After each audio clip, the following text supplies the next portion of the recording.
Okay class, जैसा कि last turn पे मैंने टॉपिक स्टार्ट किया था लीनियर इक्वेशन। हमने क्लास 10 का टॉपिक जो नया स्टार्ट कर रहे हैं उसका नाम है linear equation in two variable. जैसे कि लास्ट टाइम पे हमने आपको पूरा कंप्लीट रिवीजन दिया था क्लास 9 का, linear equation in one variable क्या होती है, linear equation in two variable क्या होती है, and how to solve linear equation in one variable. ठीक है, तो बच्चों आज हम लोग सीखेंगे क्लास 10th का जो मेरा टॉपिक था उसको, कि linear equation in two variable क्या होती है और इसको किस तरह से हम लोग सॉल्व करते हैं। तो बेटा मेरा फिर वही कहना है कि अच्छे से वीडियो को देखिए, और यूट्यूब पे मेरा मकसद यही है डालने का वीडियो को, ताकि आप बार बार रिवाइज कर सकें उसको। अगर एक बार में आपके नहीं समझ में आता है, जिनका बेस कमज़ोर है मैथ का, वो बच्चे दो दो तीन तीन बार देखें। इस वजह से मैं यूट्यूब पे डालता हूँ वीडियो को। तो मेरा कहना है आराम से सुकून से देखें, एक बार, दो बार, तीन बार, 10 बार। ठीक है, तो आज की क्लास स्टार्ट करते हैं। जो हमारा टॉपिक है linear equation in two variable. तो linear equation in two variable में मैंने आपको जैसे कि लास्ट क्लास में बताया था, टू वेरिएबल यहाँ पे वर्ड है, वेरिएबल यानी कि दो होंगे। यहाँ पे एक्स होगा, एक दूसरा वाई होगा, या पी क्यू हो सकता है, या एच टी हो सकता है। दो वेरिएबल होंगे। वेरिएबल समझ गए ना, ए टू जेड अल्फ़ाबेट 26 जो हमारे पास है वो सब वेरिएबल्स हैं, राइट। जिसमें हमने कोई दो वेरिएबल उठा के एक इक्वेशन को बना दिया। इक्वेशन क्या होती है? जिसमें एल एच एस और आर एच एस लिखा होता है। जैसे हमने 2x plus 3y is equal to 5 का, ये एक टू वेरिएबल की इक्वेशन है, ठीक है ना। तो linear equation in two variable हम इसको बोल सकते हैं। लीनियर है क्योंकि हाईएस्ट पावर इसकी 1 है, और टू वेरिएबल की एक इक्वेशन है। क्योंकि इक्वेशन इसलिए बोलेंगे बेटा, इक्वेशन का मतलब होता है कि इक्वल के एलएचएस और आरएचएस में टर्म मौजूद होना चाहिए। अब इनको सॉल्व करने से पहले हम लोग जानते हैं, जैसे लास्ट टर्न का आप लोग ने अगर ना देखी हो वीडियो तो मेरा कहना उसको देखिए। मैंने वहाँ बताया था कि टू वेरिएबल की इक्वेशन में एक्स और वाई की वैल्यू कैसे निकालते हैं। मैंने बताया था किसी एक को सब्जेक्ट बनाते हैं और उसके सब्जेक्ट के रेफरेंस में बाकी को सॉल्व करते हैं। क्या मतलब हुआ कहने का भी बताते हैं। एक इक्वेशन यानी एक अननोन की अगर इक्वेशन होगी तो उसको कैसे सॉल्व करते हैं, मैंने उसके चार टाइप बताए थे। Linear equation in one variable बड़ा ईजी था, है ना। जैसे 2x plus 5 is equal to 7 होगा तो सबसे पहले 5 ट्रांसफ़र हो जाएगा, 7 माइनस 5 हो जाएगा। 2x is equal to 7 minus 5 कितना होगा? 2 होगा। x इज इक्वल टू 2/2 यानी कि 1 एक्स वैल्यू बना गई। तो वन वेरिएबल बड़ा सिंपल था। लेकिन अगर टू वेरिएबल आ गए तो प्रॉब्लम हो जाती सॉल्व करना। तो अगर टू वेरिएबल की एक ही इक्वेशन आपके पास है तो ईजी है। तब क्या है, वो भी हमारा क्लास 9th का था। क्या हमने किसी एक अननोन को फिक्स कर लिया, इधर एक्स और वाई।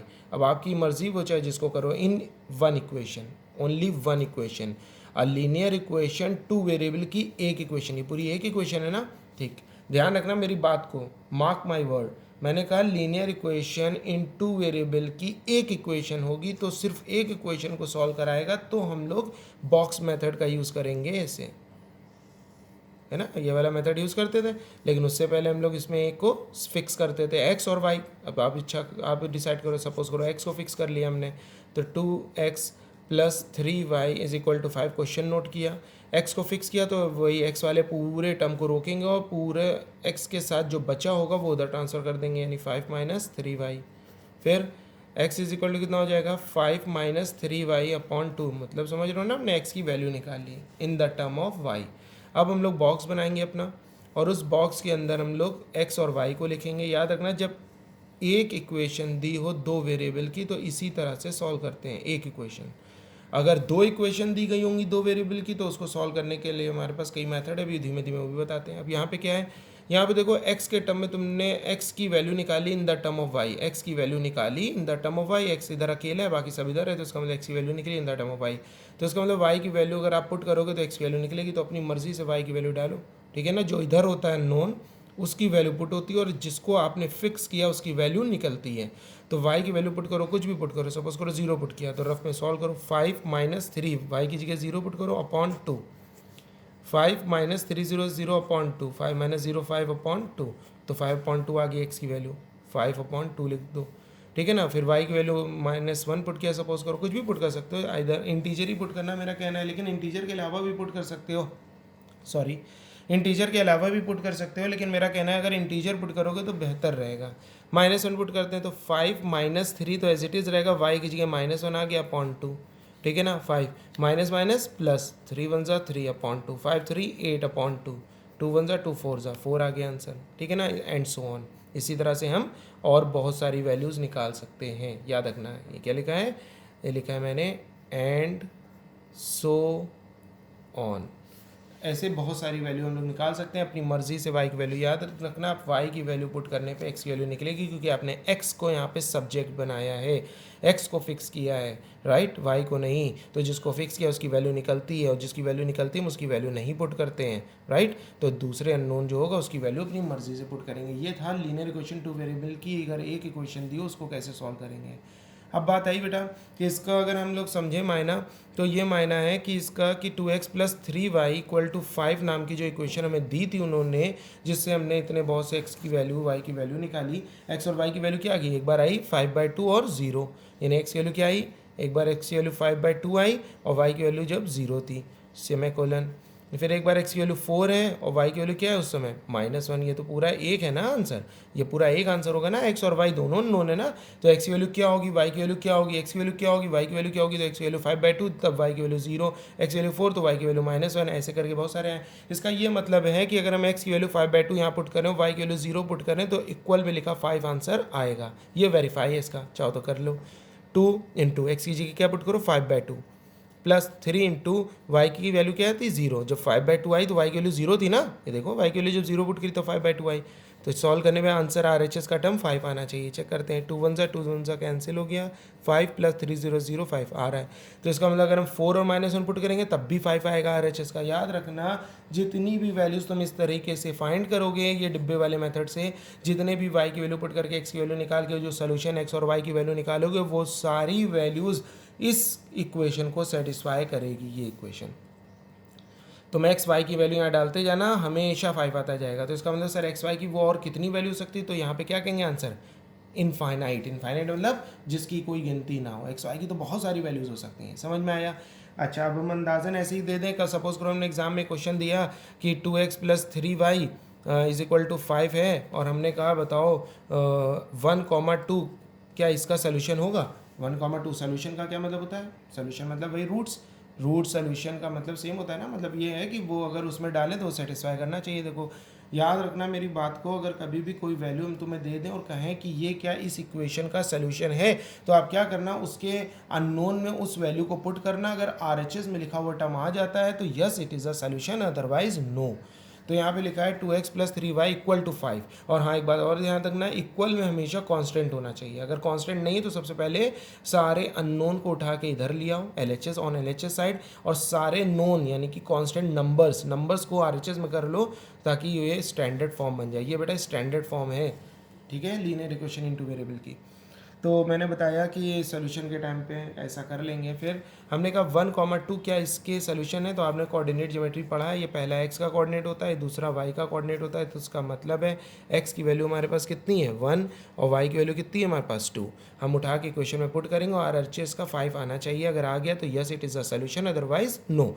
तो 2 × x की वैल्यू क्या है 1, प्लस 3 × y की वैल्यू क्या है 2, 2 1 2 प्लस 3 2 6, 6 2 8, नहीं ये तो 5 नहीं आया सर। तो यहाँ क्या लिख देंगे, x की वैल्यू 1, y की value 2 is not a solution of 2x + 3y = 5। सही, अच्छे समझ में आ गया। तो कभी किसी को सोल्यूशन चेक करना हो तो आप क्या करना है, x की जगह उसका x वैल्यू, y की जगह y की वैल्यू जो गिवन है उसको पुट कर देंगे, और ये चेक करेंगे RHS का जो टर्म है वो आ रहा है कि नहीं आ रहा है।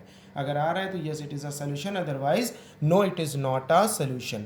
ये सिंपल सी बातें थी हमारी। आगे बढ़ते हैं, यहाँ तक समझ में तो आ गया होगा, क्योंकि लास्ट वीडियो में भी हमने इसी सारी बातों को बताया था। जल्दी से अब देखते हैं अगला। इनको बेटा ग्राफ में भी हम लोग प्लॉट करते थे, जैसे हमने यही वाला अपना क्वेश्चन ले लेते हैं, ये हमने जो लिया यहाँ पे हमने देखा क्या कि 2x + 3y की जो इक्वेशन थी उसकी हमें ये जो वैल्यूज़ आई है, x की वैल्यू 5/2 तब y की वैल्यू 0, x की वैल्यू 4 तो y की वैल्यू -1 है ना। इस तरह से बहुत सारी वैल्यूज़ आ रही हैं, तो हम इसको ग्राफ में भी प्लॉट कर सकते हैं। जैसे 2x + 3y = 5 हमारे पास वैल्यू है, ठीक है।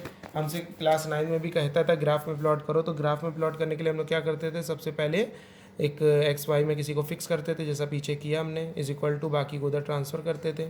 x की वैल्यू = 5 - 3y/2 करते थे, है ना। y की वैल्यू पुट करते हैं, x की वैल्यू निकलती है, जो पीछे करा था वही कर रहे हैं यहाँ पे, है ना।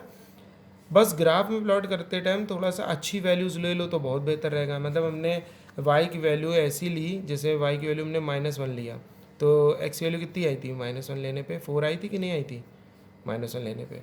2 लेते तो यहाँ पे सॉल्व करते हैं, 5 माइनस 3 इंटू 2/2, 5 माइनस 3 टू 6/2 -1/2, ये फ्रैक्शन आ रही है। ग्राफ में फ्रैक्शन वैल्यू को बनाने में तुम्हें प्रॉब्लम होगी, इसलिए मेरा कहना है कि वैल्यू ऐसी पुट करो जिससे इंटीजर ही आंसर आए, इंटीजर पुट करने में इंटीजर आए। ये मैंने कहा कि जब ग्राफ बनाओ तो, और वैसे गलत ये भी नहीं है वैल्यू लेना, सुन लो मैं क्या कह रहा हूँ, गलत ये भी नहीं है, बस थोड़ा सा तुम्हें ग्राफ प्लॉट करने में प्रॉब्लम हो सकती है, इस वजह से मैंने कहा इंटीजर वैल्यू लेना ज़्यादा आसान रहेगा। लेकिन अगर आप कल को कह दो कि सर हमने एक्स की वैल्यू 2 पुट किया, वाई की वैल्यू 2 पुट किया, आंसर आया एक्स की वैल्यू -1/2, तो X is equal to -1/2 when Y equal to 2 is the solution of this equation, तो मैं गलत नहीं कहूँगा, बिल्कुल सही है। लेकिन ग्राफ प्लॉट करने में थोड़ा सा सोचना। तो फिर हमने कहा 5 माइनस, हमने सोचा 3 की वाई की वैल्यू पुट करते हैं 4 या 5 पुट करते हैं तो (2) वैसे ही रहेगा, ठीक है ना। 5 3 15, 15 में 5 जाएगा बेटा, माइनस का 10 आएगा, (2) 2 1 2 5 -5 आ गया, तो बेहतर है वैल्यू, है ना।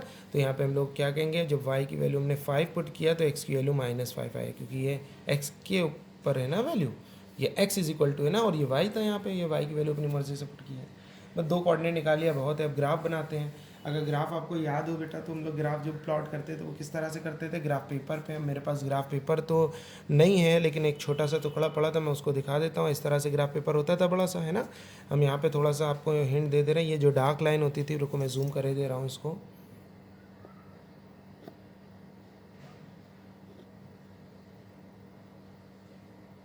ओके, उप्स सॉरी,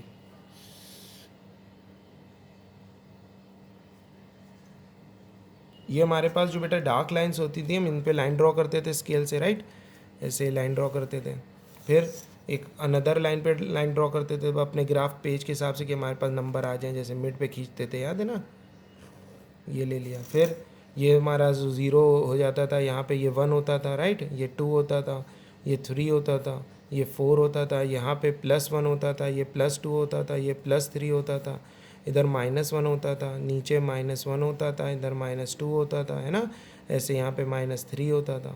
हमारा पहला कोऑर्डिनेट क्या आया ग्राफ के अकॉर्डिंग, अगर देखेंगे बेटा यहाँ पे, तो पहला कोऑर्डिनेट हमारे पास x की वैल्यू क्या है 4, y की वैल्यू -1 है, तो पहले x कोऑर्डिनेट लिखते हैं यानी 4, फिर y कोऑर्डिनेट लिखते हैं यानी -1, सेमीकोलन इन दूसरा कोऑर्डिनेट में x की वैल्यू क्या है -5 और y की वैल्यू क्या है 5, ठीक है। ये कोऑर्डिनेट को प्लॉट करते हैं। पहला क्या नाम था बेटा 4, -1, तो x एक्सिस में 4 चलेंगे, x कोऑर्डिनेट है ना ये 4, तो x में 4 चलेंगे, तो x में 4 कहाँ होगा, यहाँ पे x एक्सिस में 4 यहाँ पे आ गया, ठीक है ना। और y में कितना चलना है -1, राइट। y का कोऑर्डिनेट यहाँ पे x की वैल्यू कितनी आ रही है देखो, ठीक है ना। हमें क्या प्लॉट करना है, यहाँ पे मैं बताया था मैंने अभी, x कोऑर्डिनेट कितना है 4 और y कोऑर्डिनेट -1, तो x में 4 चले और y में -1, y नीचे चलेंगे ना, ये y तो ऐसे वर्टिकल लाइन होती है, हॉरिजॉन्टल लाइन हमारी क्या होती है x, तो x में 4 चलते गए, y में -1 नीचे आ गया, ये पहला कोऑर्डिनेट मिल गया। फिर दूसरा -5, -5 कहाँ होगा, -5 x है ना ये बेटा, x है कि नहीं है, तो x में -5 इधर होगा ना, इधर तो यार हमारे पास लाइन ही नहीं है, तो जब मेरे पास बड़ा ग्राफ पेपर होगा तो हमारे पास -5 यहाँ कहीं आएगा। और y कोऑर्डिनेट कितना है +5, देखो ना y कोऑर्डिनेट कितना है +5 है, तो +5 ऊपर चलेंगे तो यहाँ कहीं मिलेगा, फिर उन दोनों पॉइंट को जोड़ेंगे, एक लाइन बनेगी हमारी, है ना। इस तरह से लाइन प्लॉट होती थी, हम लोग वो वाले पॉइंट को इस पॉइंट से जोड़ देते थे, ये हमारा ग्राफ इस तरह से बन जाता था, याद है ना कुछ हिंट। तो इस तरह से हम लोग लाइन को ड्रॉ करते थे ग्राफ पेपर पे। तो ये हम लीनियर इक्वेशन इन 2 वेरिएबल का ग्राफ प्लॉट करते थे, ठीक है ना। अच्छे से समझना है, ग्राफ पेपर ना होने की वजह से मैं ऐसे बता रहा हूँ आपको, ठीक है ना। आप लोग के पास ग्राफ पेपर भी हो, क्लास 9 में आप लोगों ने ग्राफ पढ़ा भी हो, अगर नहीं पढ़ा तो मेरी यूट्यूब पे क्लास 9 की वीडियो पड़ी है, ठीक है ना, कोऑर्डिनेट ज्योमेट्री की, उसमें मैंने ग्राफिकल मेथड से लीनियर इक्वेशन 2 वेरिएबल को सॉल्व करना बताया है, वहाँ जाके आप देख सकते हो। तो ये हम लोग का ग्राफिकल सोल्यूशन हो गया। अब देखो ग्राफ बनाने पे हमारे पास अब बात आती है कि सर लीनियर इक्वेशन इन 1 वेरिएबल तो समझ में आ गया, और लीनियर इक्वेशन इन 2 वेरिएबल की एक इक्वेशन हो तो भी समझ में आ गया। अगर अब आपके पास 2x + 3y = 5 और 7x + 9y = 8, यानी लीनियर इक्वेशन 2 वेरिएबल की दो इक्वेशन दी हो और हमने कहा एक्स वाई की वो वैल्यू बताओ जो इसका सोल्यूशन हो। अब बात आई कि इस अकेले का सोल्यूशन नहीं देखना है, इसके साथ साथ इसका भी सोल्यूशन देखना है। याद रखना एक्स वाई की एक ऐसी वैल्यू जो इसको भी सेटिस्फाई करे और इसको भी सेटिस्फाई करे, तो ये बॉक्स मेथड मुश्किल है, फिर ये बॉक्स मेथड नहीं एप्लीकेबल है बेटा ना, गलत हो जाएगा। क्यों? क्योंकि ये बॉक्स मेथड से सिर्फ एक इक्वेशन को सेटिस्फाई करा सकते हो, दोनों के इकट्ठे एक ही बॉक्स से सेटिस्फाई करा दो ये पॉसिबल नहीं है। इसके लिए दो अलग बॉक्स बनाने पड़ेंगे, तो भैया इतना कौन जहमत उठाएगा। तो बात आई कि इसको भी करने के हमारे पास 3-4 मेथड होते हैं, 4 मेथड्स होते हैं, राइट। एक होता है ग्राफिकल मेथड, दूसरा होता है एलिमिनेशन मेथड, तीसरा सब्सटीट्यूशन मेथड, चौथा होता है क्रॉस मल्टीप्लिकेशन मेथड। यानी मैंने कहा एक्स और वाई की, देखो यहाँ भी एक्स वाई है, यहाँ भी एक्स वाई है, सेम अननोन है ना दोनों में, तो एक्स वाई की एक ऐसी वैल्यू बताओ जो इन दोनों को इकट्ठे सेटिस्फाई करे। जैसे हमने कहा 1,4, ठीक है ना, 1,4, जैसे 2x + 3y = 5 का वैल्यू क्या आई थी, 4,-1 आई थी ना यहाँ पे, तो हमने कहा 4,-1, ठीक है। 4,-1 अगर हम यहाँ पे पुट करेंगे तो 5 आना चाहिए, तो अभी हम पुट करते हैं 2 × 4x की जगह प्लस 3 × y की जगह -1, 4 2 8 प्लस माइनस माइनस 3 1 3, 8 में 3 जाएगा 5, बिल्कुल आ रहा है सर। अब यही 4,-1 ये सेकेंड को भी सेटिस्फाई करना चाहिए, चेक करते हैं। 7 × 4 प्लस 9 × -1, राइट। तो यहाँ पे हो जाएगा 7 4 ज़ा कितना होगा 28 प्लस माइनस माइनस 9 ज़ा 9, ओके। अगर हम यहाँ पे माइनस करते हैं तो 18 में 9 जाएगा, 9 बचेगा और 119 आ रहा है। ये तो बेटा RHS में क्या लिखा था सेकंड इक्वेशन के 8, और आ कितना रहा है 19। तो सर ये 4,-1 सिर्फ पहली इक्वेशन को सेटिस्फाई कर रहा है, दूसरी वाले को नहीं कर रहा है। तो हमने कहा कि लीनियर इक्वेशन 2 वेरिएबल की जब दो इक्वेशन दी गई होगी तो एक्स वाई के एक ऐसी वैल्यू ढूंढ के लाओ जो दोनों को सेटिस्फाई करे। तो बड़ा सोचने वाली बात है कि यार एक्स वाई की ऐसे कैसी वैल्यू निकालेंगे जो दोनों को सेटिस्फाई करें। तो इसको सॉल्व करने के, इस वाले तरीके को फाइंड करने के मेरे पास 4 मेथड होते हैं। पहला नाम है ग्राफिकल मेथड। ग्राफ के थ्रू हम लोग पता करेंगे वो एक्स वाई की कौन सी वैल्यू है जो दोनों इक्वेशन को एक साथ सेटिस्फाई करेगी। दूसरा मेथड है हमारे पास मेथड नंबर 2, ये मेथड से बेटा, ठीक है ना। सेकंड मेथड है हमारे पास elimination,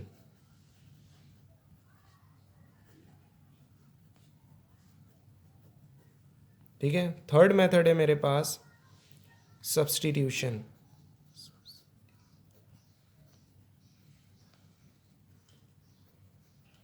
okay. Fourth and last method है हमारे पास क्रॉस मल्टीप्लिकेशन,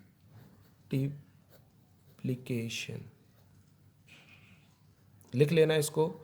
ये हमारे पास 4 मेथड हैं, इन 4 मेथड से काम एक ही होता है। इन चारों मेथड का एक ही काम है, उस लीनियर इक्वेशन 2 वेरिएबल की दो इक्वेशन में एक्स वाई की वो वैल्यू जो उन दोनों को इकट्ठे सेटिस्फाई करे, ये वो एक्स वाई की वैल्यू निकाल के तुम्हें दे देगा। ये तुम्हें वो एक्स वाई की वैल्यू निकाल के दे देगा, ग्राफिकल भी, एलिमिनेशन भी, सब्स्टिट्यूशन भी, क्रॉस मल्टीप्लिकेशन भी। तो सर एक ही क्वेश्चन को करने के 4 मेथड है, तो एक ही मेथड आप बताइए। नहीं बेटा, क्योंकि एग्जाम में क्वेश्चन में लिख कर आता है by using graphical method, by using elimination method, by using substitution method, by using cross multiplication. सबसे इंपॉर्टेंट ये लास्ट वाला मेथड है क्रॉस मल्टीप्लिकेशन। और मुझसे पूछो सबसे बेस्ट मेथड कौन सा है, तो मैं बताऊंगा एलिमिनेशन मेथड सबसे बेस्ट मेथड है। तो आपको, और सबसे वर्स्ट मेथड ये मुझे ग्राफिकल लगता है मुझे। अब आपको बताऊंगा तो आपको भी जो है समझ में आएगा कि क्यों मैं ऐसा कह रहा हूँ। क्रॉस नहीं करा है, मैं बता रहा हूँ। सीखना है लेकिन बेटा हमें सब है, क्योंकि हमारे कोर्स में सब है। तो ग्राफिकल मेथड भी सीखेंगे, एलिमिनेशन भी, सब्स्टिट्यूशन भी, और क्रॉस मल्टीप्लिकेशन भी। लेकिन अगर क्वेश्चन में बेटा ना मेंशन हो कि साइमल्टेनियस लीनियर इक्वेशन 2 वेरिएबल की जो हमारे पास दो इक्वेशन है उसको सॉल्व किस मेथड से करना है, अगर ये क्वेश्चन में ना दिया हो तो जो आपको सबसे अच्छे से मेथड आता हो वो करना। लेकिन अगर मेथड दिया है तो उसी मेथड से करना, नहीं तो नंबर नहीं मिलेंगे, ओके। तो अभी हम लोग ये समझ पाए कि ये 4 मेथड से हम एक्स वाई की वो वैल्यू निकाल पाते हैं जो उन दोनों इक्वेशन को एक साथ सेटिस्फाई करे। कोई काम एक साथ कराना बड़ा मुश्किल हो जाता है। अगर हमने कह दिया तुम्हें पर्टिकुलर पर्सन को कि तुम्हें ये काम करना है, तो तुम अपने तरीके से उस काम को हैंडल करोगे, तुम्हारी जो मर्जी आएगी तुम उस तरीके से उसको करोगे, कोई रोक नहीं, कोई टोक नहीं। लेकिन अगर हमने तुम्हारे ग्रुप में 3 लोग या 2 लोग कर दिए, तुम और तुम्हारा एक साथी कर दिया, अब हमने कहा इस काम को एक साथ तुम लोग को पूरा करना है, तो थोड़ी दिक्कत होगी कि वो अपनी राय देगा, तुम अपनी राय दोगे, तो कंपैटिबिलिटी सही से नहीं बैठेगी और दिक्कत आ सकती है कहीं ना कहीं अगर आप लोग सही तरीके को फॉलो नहीं करते हो। तो यहाँ पे भी वही बात है, जब तक वो लीनियर इक्वेशन 2 वेरिएबल एक इक्वेशन थी तब तक कोई दिक्कत नहीं थी, वो इनफाइनाइट मैनी वैल्यूज आ सकती थी एक्स वाई की जो उसको सेटिस्फाई करे। लेकिन जैसे ही 2 इक्वेशन आ गई 2 वेरिएबल की तो दिक्कत आने लगी। कहो एक ही वैल्यू हो एक्स वाई की जो उसको सेटिस्फाई करे, कहो इनफाइनाइट मैनी वैल्यू हो जो उसको सेटिस्फाई करे, कहो एक भी वैल्यू ना हो जो उसको सेटिस्फाई करे। ये हमें मेथड बताएंगे, समझ में आया। तो इन मेथड को सॉल्व करना हम लोग अगली क्लास में सीखेंगे। आज हम ये सीखेंगे कि एक्स वाई की किसी भी इक्वेशन की कितनी वैल्यू हो सकती हैं? एक हो सकती है कि इनफाइनाइट मैनी हो सकती है कि एक भी नहीं हो सकती। जैसा कि मैं कह रहा था कि लीनियर इक्वेशन टू वेरिएबल की अगर एक इक्वेशन होगी तो डेफिनेटली उसके इनफाइनाइट मैनी सोल्यूशन होंगे। इनफाइनाइट मैनी सोल्यूशन है तो एक्स वाई की बहुत सारी वैल्यू होंगी जो गिन नहीं सकते हम लोग। लेकिन अगर दो इक्वेशन है तो उसकी या तो सिर्फ एक ही वैल्यू होगी जो उसको सेटिस्फाई कर सकती हो, दुनिया में कोई वैल्यू नहीं होगी उसके अलावा, या उसकी बहुत सारी वैल्यू होंगी, या एक भी वैल्यू नहीं होगी जो उसको सेटिस्फाई करे, राइट। तो अभी हम पहले ये जानेंगे कि ये कैसे पता करते हैं कि उसकी एक ही वैल्यू होगी कि बहुत सारी वैल्यू होंगी कि एक भी नहीं होगी। जब ये जान जाएंगे तब हम लोग अगली क्लास में उसको सॉल्व करना भी सीखेंगे। ओके, तो अब हम लोग अगले पेज पे आते हैं। ठीक है बेटा, इसके लिए सबसे पहले हम लोग सीखेंगे कि linear equation in two variable की जो स्टैंडर्ड एक फॉर्म होती है वो क्या होती है। देखो वो होती है a1x को a1x plus b1y plus c1 equal to 0, यानी X Y is your variable, a1 b1 and c1 is your constant, right. X का ये कोफिशिएंट है a1, y का ये कोफिशिएंट और c1 is your constant, right. तो याद रखना ये सब जब standard form of linear equation in two variable लिखेंगे तो हम सब चीज़ को उठा के एलएचएस में ले आएंगे और एचएस में हमेशा जीरो बनाएंगे, हमेशा जीरो। रट लो, दो इक्वेशन होंगी ना, क्योंकि हम दो इक्वेशन के बारे में, एक इक्वेशन का तो सॉल्व करना अब आ गया आप लोग को, वही डब्बा मेथड। लेकिन दो इक्वेशन होगी तो नहीं आया ना, तो पहले हम लोग दो इक्वेशन को सॉल्व करना सीखेंगे अगली क्लास में। आज हम लोग सीखने जा रहे हैं कि दो इक्वेशन के एक ही सोल्यूशन होगा कि इनफाइनाइट मैनी सोल्यूशन होंगे कि नो सोल्यूशन होंगे। तो सेकेंड इक्वेशन किस शक्ल में होगी, a2x plus b2y plus c2 equal to 0, क्योंकि यहाँ पे आप जान रहे हो एक्स वाई के कोफिशिएंट्स जो पीछे लिखे हैं वो तो बदल सकते हैं, कांस्टेंट तो बदल सकता है लेकिन वेरिएबल एक्स वाई सेम रहेगा, इसलिए एक्स वाई में x1 y1 मैंने नहीं लिखा। अब हाँ, ये भी याद रखना है एक्स वाई वेरिएबल हम ले रहे हैं बार बार क्योंकि एनसीईआरटी की बुक में, रेफरेंस बुक में ज़्यादातर वेरिएबल को एक्स वाई लिया गया है, लेकिन आप कोई भी वेरिएबल हो सकता है, याद रखना बोर्ड में पी क्यू भी हो सकता है, एच आर भी हो सकता है, ए बी भी हो सकता है, ठीक है ना, सीरियल वाइज भी नहीं, ज़रूरी नहीं, कुछ भी हो सकता है, जेड आर भी हो सकता है, आर एल भी हो सकता है, कुछ भी हो सकता है। तो ज़्यादातर एक्स वाई, इसलिए हम जनरल फॉर्म इक्वेशन को एक्स वाई के टर्म में लिख रहे हैं। तो आपको ये समझना है कि एक्स वाई होगा और उसके पीछे कोफिशिएंट्स उसके होंगे आइदर 1 या कोई नंबर या कोई नेगेटिव साइन से नंबर, और कांस्टेंट होगा। दो इक्वेशन हो गई, एक और दो। अब इसमें समझना है सबसे पहले इक्वेशन का यूनिक सोल्यूशन होगा, मैंने कहा UNIQUE यूनिक सॉल्यूशन, या उसका इनफाइनाइट मैनी सॉल्यूशन होगा।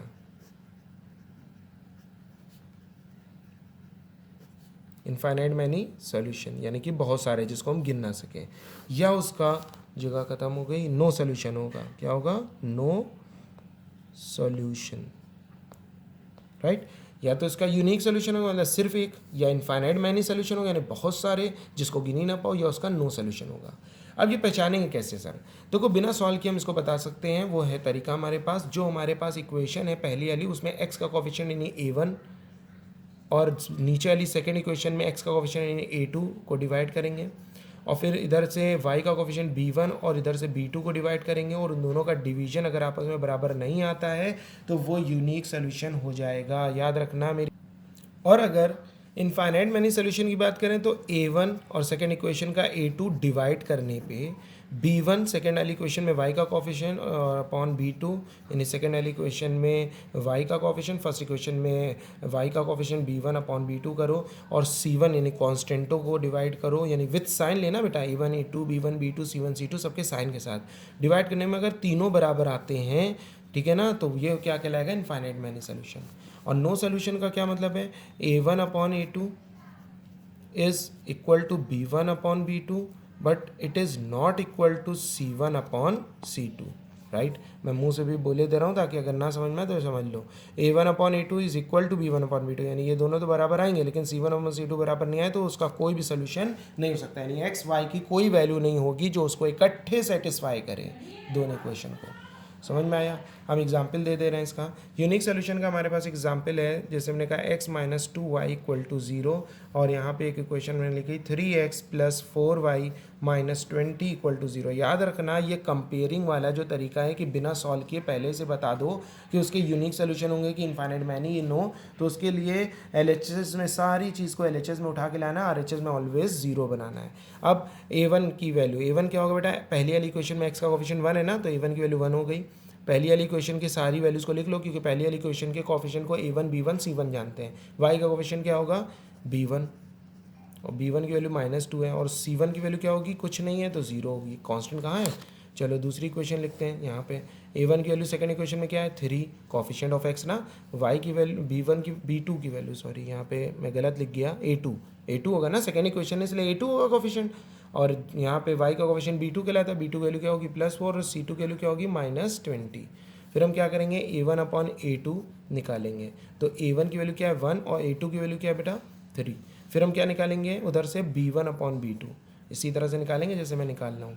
b1 की वैल्यू क्या है बेटा -2 और b2 की वैल्यू है 4, 2 1 ज़ा 2 2 ज़ा, यानी माइनस का 1/2। यहाँ तुम देख लो a1/a2 1/3 आया, b1/b2 -1/2 आया, तो हम लिखेंगे a1/a2 is not equal to b1/b2, so it is a unique solution, right. तो ये क्या हो जाएगा, यूनिक सोल्यूशन हो जाएगा। अच्छे से समझ में आ गया कि यूनिक सोल्यूशन किसे कहते हैं। अब हम एक एग्जांपल देते हैं इनफाइनाइट मैनी का, जैसे हमने कहा 2x + 3y, right, 2x + 3y -9 equal to 0, 4x + 6y -18 equal to 0, ठीक है ना।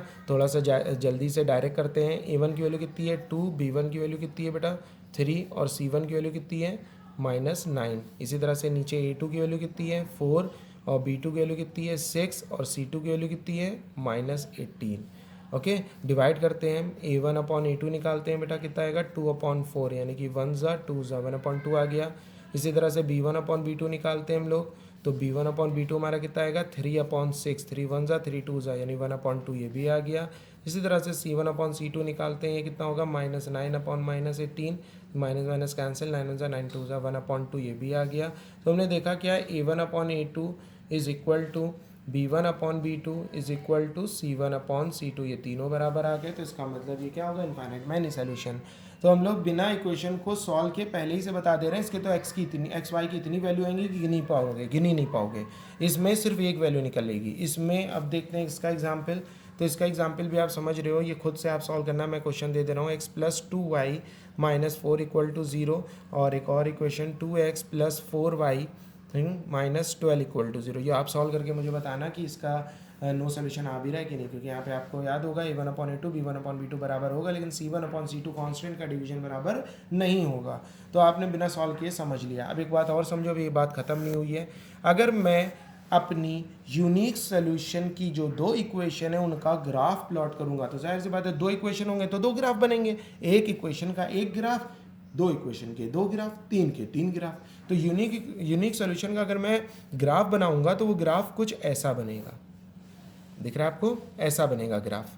एक लाइन यूँ जा रही होगी, एक लाइन यूँ कट्टम बना रही होगी। अगर कहीं कल को अगर ऑब्जेक्टिव में क्वेश्चन आए क्रॉस बन के और पूछे ये कौन सा टाइप सोल्यूशन है, तो कहोगे यूनिक सोल्यूशन, क्योंकि ये देखो ये दोनों लाइन सिंगल एक पॉइंट पे मिल रहे हैं ना, इसलिए यूनिक है। इनफाइनाइट मैनी सोल्यूशन की बात जो मैं कर रहा था, इनफाइनाइट मैनी सोल्यूशन ये देख रहे हो, इसका जो ग्राफ प्लॉट होगा वो नीचे देखो ग्राफ बना दे रहा हूँ मैं। पहली इक्वेशन ये सपोज करो ऐसे जा रही है, दूसरी इक्वेशन का भी ग्राफ इसी के ऊपर ओवरलैप करेगा।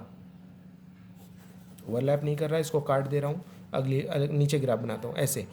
यूँ ग्राफ बना पहली इक्वेशन का, फर्स्ट इक्वेशन का, राइट। सेकंड इक्वेशन का ग्राफ भी इसी के ऊपर इस तरह से बन जाएगा, यानी ये दो हैं, देखने में एक लग रहा है, ठीक है, ये कुछ नहीं बेटा, ये दो हैं, दो लाइनों के ग्राफ हैं, याद रखना, लेकिन है एक ही, क्योंकि इनफाइनाइट मैनी सोल्यूशन है ना। तो इनफाइनाइट मैनी सोल्यूशन में लाइन ओवरलैप करती है, कोइंसाइड होती है। कोइंसाइड का मतलब एक लाइन के ऊपर इस तरह से होगी कि वो देखने में एक लगेगी लेकिन होगी दो। ये दो लाइनें हैं, याद रखिएगा, कितनी लाइनें हैं, दो लाइनें, एक के ऊपर एक चढ़ी होगी, in case of infinite many solution. And in case of no solution graph होगा बिल्कुल पैरेलल। पैरेलल मतलब वो they can never intersect each other, वो कभी एक दूसरे को नहीं काट सकता, राइट। पैरेलल कैसे भी हो सकता है, इधर ऐसे हो, पैरेलल होगा, राइट। पैरेलल होगा मतलब वो कभी भी एक दूसरे को नहीं कट करेगा। तो ग्राफ के वे में अगर ऑब्जेक्टिव में क्वेश्चन आ जाता है कभी कभी बोर्ड में कि एक ग्राफ इनमें से बना दिया और चार ऑप्शन दे दिए, पूछेगा बताओ ये कौन सा टाइप का सोल्यूशन है, तो आप ग्राफ से बता सकते हो ईजिली कि ये इस टाइप का सोल्यूशन है। अब बात करते हैं इसमें और थोड़ी सी, ये सारी नोट्स बहुत अच्छे से बनाइएगा, ये नोट्स बहुत अच्छे से बनाइएगा आप लोग। अब देखो बेटा यहीं पे बात करते हैं थोड़ा अच्छी लैंग्वेज पे, कंसिस्टेंट, ठीक है ना। मैंने क्या लिखा बेटा, कंसिस्टेंट, और एक होता है इनकंसिस्टेंट, कंसिस्टेंट मैं पूछूंगा, सब टेस्ट लूंगा इसका चैप्टर का फिनिश करने के बाद। बहुत अच्छी अच्छी बातें बता रहा हूँ आपको। तो कंसिस्टेंट का मतलब होता है जो दो इक्वेशन को सॉल्व करने पे अगर आंसर यूनिक सोल्यूशन आए तो उसे कहेंगे कंसिस्टेंट। इनफाइनाइट मैनी सोल्यूशन आए तो बोलेंगे कंसिस्टेंट। तो कंसिस्टेंट का मतलब अगर हमने दो इक्वेशन को सॉल्व किया और उसके यूनिक सोल्यूशन हुए तो वो कंसिस्टेंट कहलाएगी। इनफाइनाइट मैनी सोल्यूशन हुए तो कंसिस्टेंट कहलाएगी। और इनकंसिस्टेंट का मतलब सिर्फ एक ही होता है, नो सोल्यूशन। बड़ा सिंपल था, है ना। तो इसका मतलब हम बात करें यहाँ पे आए तो ये यूनिक सोल्यूशन को क्या बोलेंगे, कंसिस्टेंट। इनफाइनाइट मैनी सोल्यूशन को कंसिस्टेंट, नो सोल्यूशन को इनकंसिस्टेंट। तो कल को मैंने पूछा बताओ ये कंसिस्टेंट है कि इनकंसिस्टेंट है, तो आप जल्दी से क्या करोगे, A1/A2 B1/B2 निकालोगे, वो दोनों बराबर नहीं आए तो आप कह दोगे सर ये कंसिस्टेंट है, क्योंकि यूनिक सोल्यूशन है। यूनिक का मतलब कंसिस्टेंट। डायरेक्टली मैंने तुमसे सवाल दागा, राइट। इनडायरेक्टली मैंने तुमसे सवाल पूछा यहाँ पे। अच्छा मान लो हमने क्वेश्चन दिया उसमें A1/A2 B1/B2 C1/C2 तीनों बराबर आ गए, तो वो इनफाइनाइट मैनी सोल्यूशन होगा। और इनफाइनाइट मैनी सोल्यूशन को भी कंसिस्टेंट बोलते हैं तो कहोगे कंसिस्टेंट। अगर मान लो वो नो सोल्यूशन है तो कह दोगे इनकंसिस्टेंट। तो समझ में आया, ये एक अच्छी लैंग्वेज है, भी बहुत बोर्ड में आती है। ये सब आपको बोर्ड के बारे में मैं बता रहा हूँ। अच्छे से नोट्स बनाना और मुझे नोट्स सेंड करना, मैं नोट्स देखूंगा। आपका आज का क्लास का वर्क है कि आप लोग मुझे इसका प्रॉपर नोट्स बना के मुझे सेंड करोगे। मैं अभी क्लास में ही बता दे रहा हूँ, प्रॉपर नोट बना के मुझे सेंड करोगे, मैं देखूंगा उन नोट्स को, चेक करूंगा, राइट। आपको क्वेश्चंस मैं अगले टर्न पे बताऊंगा सॉल्व करना है, लेकिन आपकी एक्सरसाइज 3.2 में जो है उसमें आपको 3.2 एक्सरसाइज एनसीईआरटी की करनी है। उसमें आपको सिर्फ बताना है इक्वेशन से कि वो कंसिस्टेंट है कि इनकंसिस्टेंट है, इनफाइनाइट मैनी सोल्यूशन है कि नो सोल्यूशन है कि यूनिक सोल्यूशन है। जिस तरह से मैंने यहाँ पे बताया इस तरह से आपको देख के बताना है। एंड इन नेक्स्ट क्लास मैं आपको बताऊंगा how to solve linear equation two variable जिसमें दो इक्वेशन है गिवन हो। एक इक्वेशन का और एक इक्वेशन का, जब दो वेरिएबल की एक इक्वेशन हो इसको कैसे सॉल्व करते हैं वो हमने आपको 9 क्लास की रिवीजन क्लास में भी बता दिया, आज की क्लास में भी थोड़ा सा रिवाइज करा दिया। अगली क्लास में हम लोग इसमें वैल्यू निकालना सीखेंगे। देखो बेटा यहाँ याद रखना, ये जो बातें मैंने बताई यहाँ पे ये बातें वैल्यू नहीं निकालती हैं। यूनिक सोल्यूशन का मतलब होता है कि उसका एक ही सोल्यूशन होगा, लेकिन वो क्या होगा ये नहीं मालूम। इनफाइनाइट का मतलब बहुत सारे होंगे लेकिन क्या होंगे नहीं मालूम। नो का मतलब होंगे एक भी सोल्यूशन नहीं, राइट। तो यहाँ पे ये हमें सिर्फ ये बात बता रहा है कि उसके एक सोल्यूशन होगा कि बहुत सारे सोल्यूशन होंगे या एक भी सोल्यूशन नहीं होगा, लेकिन वो सोल्यूशन क्या होगा ये नहीं बता सकता। उसको निकालने के लिए हम अगली क्लास में आएंगे। वो जो 4 मेथड मैंने अभी आपको पीछे दिखाए, जो 4 मेथड मैंने आपको पीछे दिखाए, graphical, elimination, substitution, cross multiplication, ये हैं वो मेथड जो आपको वो वैल्यू को बताएंगे कि ये वो वैल्यू है, ये वो वैल्यू है यूनिक सोल्यूशन की, ये वो वैल्यू है इनफाइनाइट मैनी सोल्यूशन की, ये वो वैल्यू है नो सोल्यूशन में तो वैसे कोई वैल्यू नहीं होगी, राइट। तो ये 4 मेथड आपको मैं बताऊंगा अगली क्लासेस में। आज की क्लासेस में मैंने आपको बताया कि बिना सॉल्व किए कैसे बता देंगे यूनिक कि नो कि इनफाइनाइट, ठीक है। तो क्वेश्चन को पकड़ना कि क्वेश्चन में सॉल्व लिखा है कि सिर्फ कह रहा है कि कंसिस्टेंसी बताओ कि वो कंसिस्टेंट है कि इनकंसिस्टेंट है, राइट। तो आज की क्लास में फिनिश करता हूँ, इनके प्रॉपर नोट बना के मुझे सेंड करना। मैंने क्लास के एंड में बताई ये बात, तो आप लोग जो बच्चे पूरी क्लास सुनेंगे वही ये बात को समझ पाएंगे कि मैंने क्या बताया है। इसलिए पूरी क्लास को सभी को देखना चाहिए। बहुत सारे बच्चे क्लास ले ही नहीं रहे, अपना लॉस कर रहे हैं बेटा, क्योंकि 10th है इस बार। अब लॉकडाउन के चक्कर में समझ लो कि पता नहीं आपका जो है कितने दिन जो है एक्सटेंड होगा, क्योंकि कानपुर में हमारे केसेस की तादाद तो आप जान ही रहे हो बढ़ ही रही है। हर कहीं ना कोई मामला मिल ही रहा है। तो आप लोग ये समझ रहे हो कि ये लॉकडाउन इतनी जल्दी तो नहीं ख़त्म होना है, और जितना ये लेट होगा उतना आपका लॉस होगा, मेरी बात समझो। तो उस लॉस को कवर अप करने के लिए हम लोग ने ऑनलाइन स्टार्ट किया। हम लोग के स्कूल ने इसी वजह से ऑनलाइन स्टार्ट किया बैचेस को, क्लासेस को, ताकि आप लोग का ये लॉस कवर हो सके। तो जो बच्चे सीरियस नहीं ले रहे हैं वो अभी भी टाइम है, सीरियस हो जाएं। ऐसा ना हो कि स्कूल ओपन हो रहा है बहुत लेट, तब तक के टाइम ही चला गया, फिर पता चला पेपर आने वाले थे और सर नंबर परसेंटेज मेरे बेकार हो गए। ऐसा ना सुनना पड़े बेटा किसी के मुँह से, इसलिए मैं कह रहा हूँ प्रॉपर क्लास लो। मेरी यूट्यूब पर वीडियोज़ पढ़ी हैं, रिविज़न करते रहो उनका, और आपको आपके लॉकडाउन का कोई लॉस ना हो, मैं ये कह रहा हूँ। तो बिल्कुल बेफिक्र होकर क्लासेस को अटेंड करिए।